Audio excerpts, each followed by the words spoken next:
and I am true to God. It's important to understand what Jeffrey Leonard is capable of. He lured two brothers, 16 and 13, into his home and his hands. He showered them with gifts and money and even sent them love letters which are too sick to read out to you. The same goes for their police statements. They were systematically sexually abused beyond belief. I have not.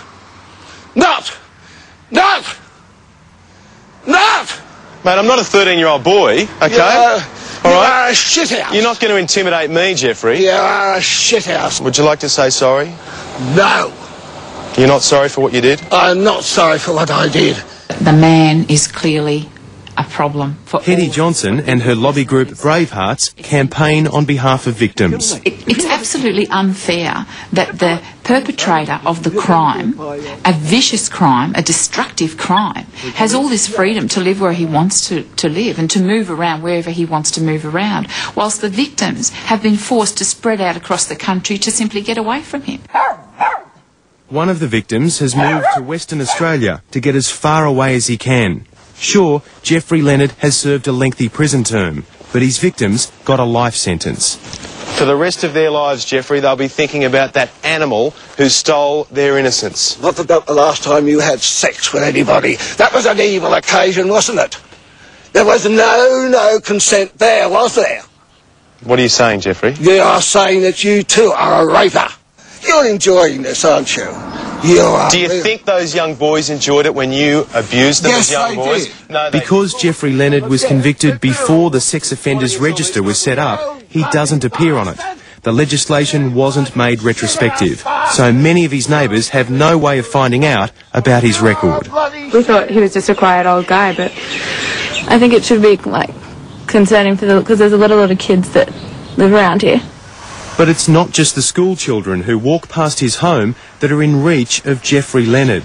He's written more than a dozen books. These books you've written, are they about molesting young boys? They're about all sorts of things. Are they about molesting young boys, Jeffrey? They're about molesting young boys. They're about molesting young boys. How to do it? And you'll never guess where you'll find one of his grubby publications. Two of the most renowned libraries in Australia, the National Library in Canberra and the State Library of New South Wales. I'm a writer. What I do is I'm an advocate.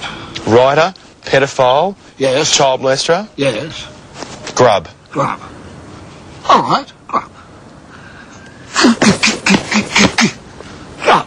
He's clearly a very disturbed man. The fact that he has written books and they've been taken seriously is frightening. The books and their author have a common cause. Ever since he left prison, Jeffrey Leonard has dedicated his life to overturning child sex laws, which protect the innocent. Is 5 years old too young? I don't believe there should be any age. Would most Australians want their children living next door to a pedophile who is not sorry for his actions, who thinks it's acceptable to have sex with a 5-year-old, a 10-year-old? That's what you're saying, isn't it? Yes. All right, now to a soldier's story. 21-year-old Tim Willis fled from an army barracks in